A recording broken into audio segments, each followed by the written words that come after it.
देखो, हम पढ़ने वाले हैं पेयर प्रोडक्शन एंड एनिहिलेशन के बारे में। पेयर प्रोडक्शन एंड एनिहिलेशन, ये दोनों प्रोसेस एक दूसरे के क्या होती है, रिवर्स होती हैं। ठीक है, पेयर प्रोडक्शन में क्या होता है, एक हाई एनर्जी फोटोन होती है, लाइक गामा रे बोल लो, वो एक हैवी मेटल को स्ट्राइक करती है। एक क्या होती है, हाई एनर्जी फोटोन होती है, क्या बोलेंगे उसको, गामा रे, वो स्ट्राइक करती है किसको, हैवी मेटल को। जब एक गामा रे स्ट्राइक करती है हैवी मेटल को, तो वो क्या करती है, पेयर ऑफ पार्टिकल प्रोड्यूस करती है। क्या प्रोड्यूस करती है, पेयर ऑफ पार्टिकल। क्या होंगे पेयर ऑफ पार्टिकल, इलेक्ट्रॉन और पॉजिट्रॉन। क्या होंगे, इलेक्ट्रॉन और पॉजिट्रॉन। और ये जो प्रोसेस होती है, इस प्रोसेस को बोलते हैं प्रोसेस ऑफ इंटरेक्शन। क्या बोलते हैं, प्रोसेस ऑफ इंटरेक्शन। जो ये प्रोसेस ऑफ इंटरेक्शन होती है वो टेक प्लेस होती है, तभी टेक प्लेस होगी when the energy of incident photon, जो फोटोन इंसिडेंट हुआ था, जो हाई एनर्जी फोटोन था, क्या था, जो गामा रे थी, जो इंसिडेंट हुई थी, उसकी जो एनर्जी है वो क्या होगी, ज़्यादा होगी या इक्वल होगी किसके, 1.02 मेगा इलेक्ट्रॉन वोल्ट के। और ये 1.02 मेगा इलेक्ट्रॉन वोल्ट क्या होता है, ये क्या होता है, सम होता है किसका, rest mass energy of electron और पॉजिट्रॉन का। किसका सम होता है, rest mass energy of electron and positron.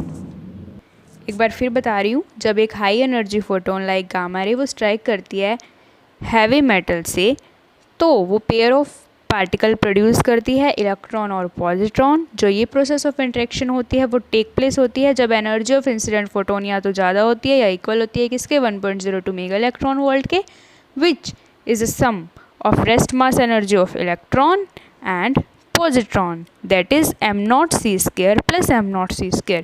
क्यों, कंजर्व लॉ लगाएंगे ना, एनर्जी तो कंजर्व रहेगी। तो E is equals to mc² by Einstein equation.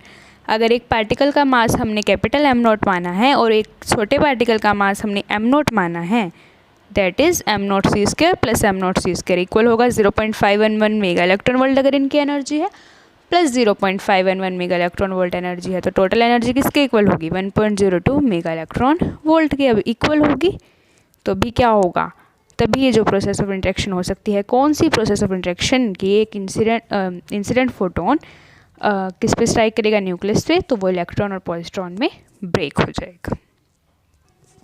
अभी हमने पीछे पढ़ा कि जो न्यूक्लियस था वो टूट रहा था किसमें, इलेक्ट्रॉन और पॉजिट्रॉन में। अब ये कौन सी प्रोसेस थी, प्रोसेस ऑफ इंटरेक्शन। अब इसी प्रोसेस में क्या बन रहा था, a photon of energy 1.02 mega electron volt और more is absorbed in the field of nucleus. पहले ही बोला था कि एक इंसिडेंट फोटोन होगा, वो क्या कर रहा है, इंसिडेंट कर रहा है किस पे, न्यूक्लियस पे। उसकी जो एनर्जी थी, अब बताइए कितनी, 1.02 मेगा इलेक्ट्रॉन वोल्ट की। इस प्रोसेस में जो फोटोन है जिसकी एनर्जी कितनी है, 1.02 मेगा इलेक्ट्रॉन वोल्ट या फिर उससे ज़्यादा, वो एब्जॉर्ब हो रहा है कहाँ पे, इन the field of nucleus. Nucleus की फील्ड में क्या हो गया, एब्जॉर्ब्ड हो गया, एंड क्या बना, pair of electron and positron is produced. इतना समझ में आया। And then we move to next. आगे देखो कि the produced electron will travel in one direction. जो इलेक्ट्रॉन बनेगा वो एक डायरेक्शन में ट्रैवल करेगा, लेकिन जो पॉजिट्रॉन करेगा वो will travel in other direction. अब पॉजिट्रॉन क्या होता है, एंटी पार्टिकल किसका, इलेक्ट्रॉन का।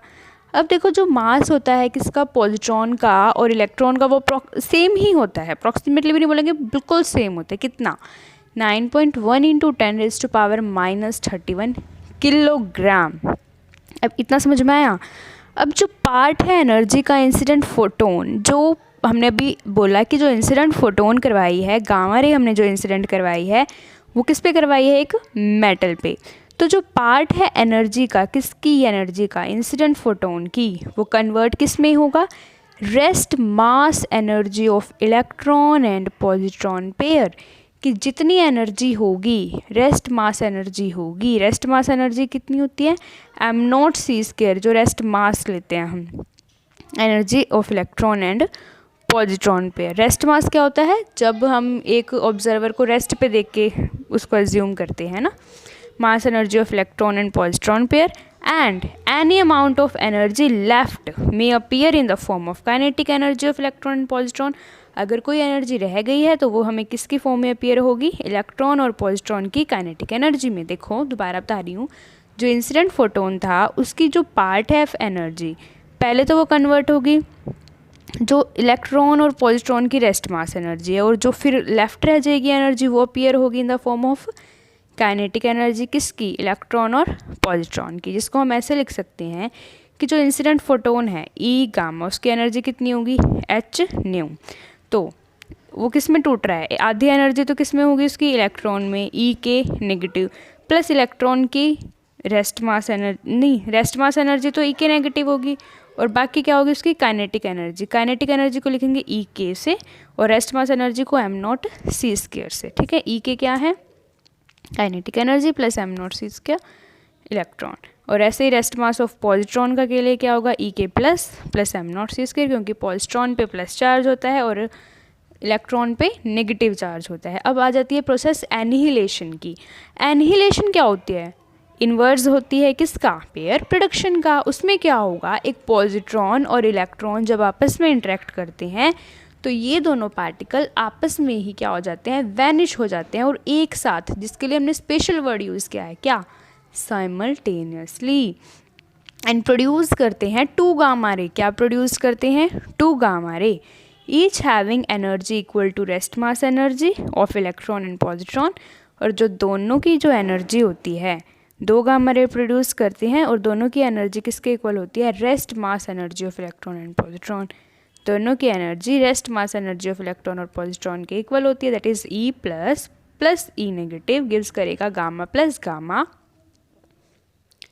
This process is called annihilation, और हेयर मास क्या कर जाता है, कन्वर्ट किया जाता है किसमें, एनर्जी में।